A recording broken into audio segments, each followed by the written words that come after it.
End gold buyers, మీ కష్టాల్లో నమ్మకమైన మీ ఆత్మీయ నేస్తం. గారు బాలకృష్ణ గారు ఉన్నారు.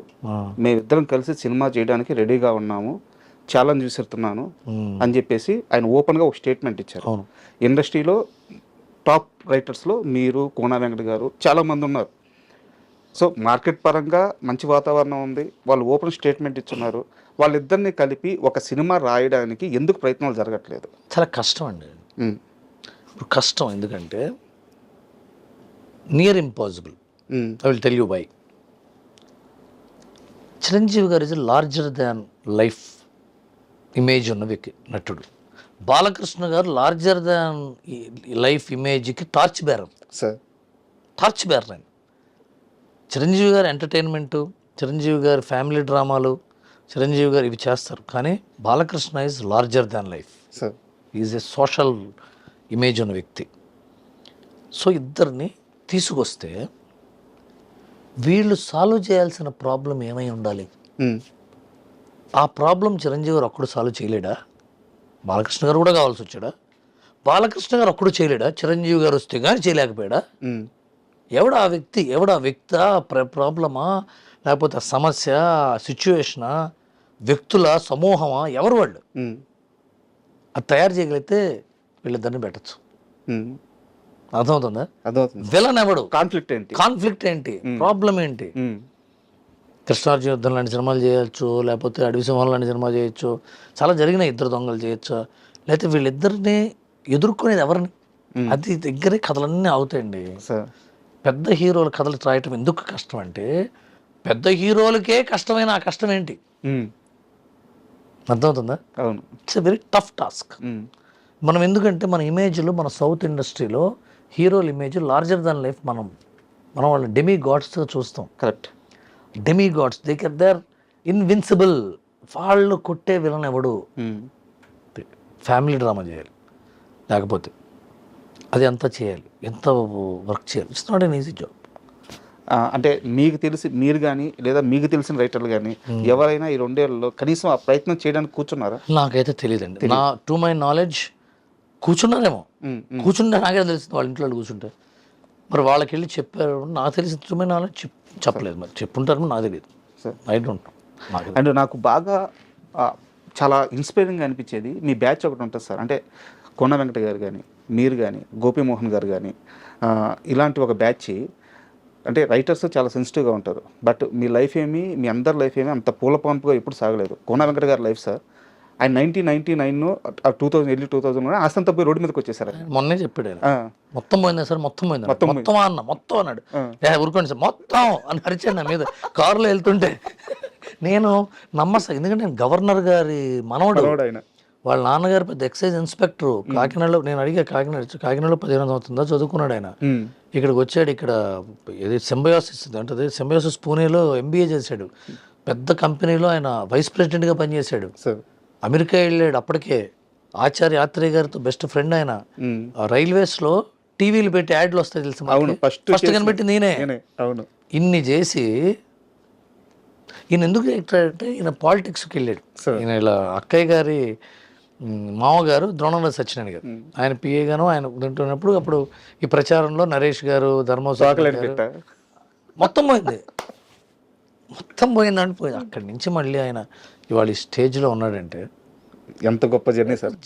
సో నా క్వశ్చన్ ఏంటంటే, మీ మైండ్ సెట్ ఎలా ఉంటుంది అది తీసుకునేటప్పుడు? ఈవెన్ హరీష్ శంకర్ గారు కానీ, పూరి జగన్నాథ్ గారు కానీ, సో ఒకనాటి దెబ్బలు తెలియదు వీళ్ళంతా, ఈ బ్యాచ్ అంతా కొంకు దెబ్బలు తిన్నారు. దాన్ని దాటి బయటకు వచ్చేటప్పుడు మీ మైండ్ సెట్ ఎలా ఉంటుంది, అప్రోచ్ ఎలా ఉంటుంది? ఏదైనా రియల్ టైమ్ ఎగ్జాంపుల్తో చెప్పినా ఓకే. లేదు, పరస్పర గౌరవం సార్ ఎప్పుడు కూడా. ఇప్పుడు గోపీమోహన్ గారు ఉన్నారు, నాకు చాలా ఇష్టమైన మనిషి అతను సార్, చాలా ఇష్టమైన మనిషి. నేను నా స్వభావ పరిణామ క్రమంలో, నా క్యారెక్టర్ చేంజ్ ఓవర్స్లో ఆయన ఇచ్చిన సలహాలు చాలా ఉపయోగపడినాయి. నన్ను ఆయన స్లో డౌన్ చేశాడు. నన్ను చాలా, నాలో ఒక బ్యాలెన్స్ తీసుకురావడానికి ఆయన చెప్పే మాటలు, ఆయన పద్ధతులు, ఆయన స్టైల్ ఆఫ్ లైఫ్ నాకు చాలా ఇష్టం. అలాగే వర్క్ స్టైల్లో కూడా is a genius in creating characterisations. అతను అలా నాకు ఉపయోగపడతాడు. ఆయన కూడా లైఫ్లో డైరెక్షన్ చేద్దాం అనుకున్నాడు, చాలా ట్రై చేశాడు, ఆల్మోస్ట్ అయిపోయి ఆగింది. అయినా సరే ఆయన ఇప్పటికీ మళ్ళీ రైటర్గా బిజీగా ఉన్నాడు. ఇవన్నీ జరుగుతూ ఉంటాయి. అలాగే కోన వెంకట్ గారు డైరెక్షన్ చేద్దాం అనుకున్నాడు, అది ఫెయిల్ అయింది, సినిమా రిలీజ్ అవ్వాలా. ఆ తర్వాత ప్రొడ్యూసర్ అయ్యాడు, ఫ్లాప్ అయ్యాడు, హిట్ అయ్యాడు, రైటర్ అయ్యాడు, కోటాడు ఇవాళ సెటిల్ అయ్యాడు. Harish Shankar first picture flop sir, disaster flop. ఎవడైనా ఎంత అది పెళ్ళయింది ఆ టైంలో, sir first picture disaster flop. అప్పుడు పెళ్ళయి ఒక చిన్న పెంట్ హౌస్లో కాపురం పెట్టాడు. ఆ పెయిన్ నాతోనే షేర్ చేసుకోలేదు సార్. నా ఇంటర్వ్యూలోనే లైట్గా ఏడ్చారు ఆయన, అది గుర్తొచ్చి అది చెప్పుకొని ఒక రూమ్లో ఉన్నానని చెప్పేసి. అందరూ ఒకటే రూమ్ నుంచి బయటకు వచ్చారు సార్. బట్ అతను నాకు పడ్డవాడు మీద జాలి ఉండదు, ఎదిగేవాడి మీద జాలి ఉండదు. పడడానికి ఎదగడానికి మధ్యలో ఉండే ధైర్యం ఉన్నవాడి మీద గౌరవం ఉంటుంది సార్. గౌరవం ఉంటుంది. వీళ్ళందరూ అలా వచ్చిన వాళ్ళు. పూరి జగన్నాథ్ గారికి అంటే ఎవడు పడ్డాడు సార్? ఎవడు పడ్డాడు? ఆయన సినిమా రేపు వాళ్ళు ఓపెనింగ్ చేసి రేపు ఆగిపోయింది, తెల్లానాని కృష్ణ గారితో. అవును, ఫస్ట్ మూవీ ఆగిపోయింది. మళ్ళీ ఇప్పుడు గోగారు మొదలు పెట్టాల. ఫస్ట్ సినిమా హిట్ అయితే అది మొత్తం పవన్ కళ్యాణ్ గారి క్రెడిట్ వెళ్ళిపోయి నీ సినిమా రాలా. నెక్స్ట్ పిక్చర్ బాచీ తీస్తే ఫ్లాప్ అయింది, ఇంక పనికిరాడు పూరి జగన్నాథ్, మొత్తం అంతా బడ్జెట్. మళ్ళీ వచ్చి చేశాడు కదా ఇట్లు శ్రావణ సుబ్రహ్మణ్యం, ఈడియట్, తమిళ అమ్మాయి కొట్టాడు కదా. కొట్టాడు మరి ఎట్ట కొట్టాడంటే అది ఒక తరం మారిపోయింది. అసలు రాస్తే పూరి జగన్నాథ్లా రాయాలనిపించుకున్నాడు. అది కదా ఆ డిఫికల్ట్ పీరియడ్లో వీళ్ళు ఎలా ఉన్నారు అన్నది కిక్ సార్. మీరు పడిన వాడిని చూసి జాలి పడకండి, లేచిన వాడిని చూసి చప్పట్లు కొట్టకండి. పడిన తర్వాత లేవాలన్న కసితో, లేస్తామన్న నమ్మకంతో, లేస్తామనే ధైర్యంతో 10 మందికి ధైర్యం పంచేవాడి గురించి చూడండి, వాడే హీరో. వీళ్ళందరూ అలాంటి వాళ్ళే. రవితేజ్ గారు మరి అంతకంటే హీరో ఉన్నారండి. కొంచెం కింద పడి ఫ్లాప్ అయిపోయి చిన్న అసిస్టెంట్ డైరెక్టర్కి వెళ్ళి అది కూడా వర్కౌట్ ఒక హీరో అయ్యి సింధూరం ఫ్లాప్ అయ్యి క్యారెక్టర్లు చేశాడు. మరి వాళ్ళ మాస్ మహారాజా.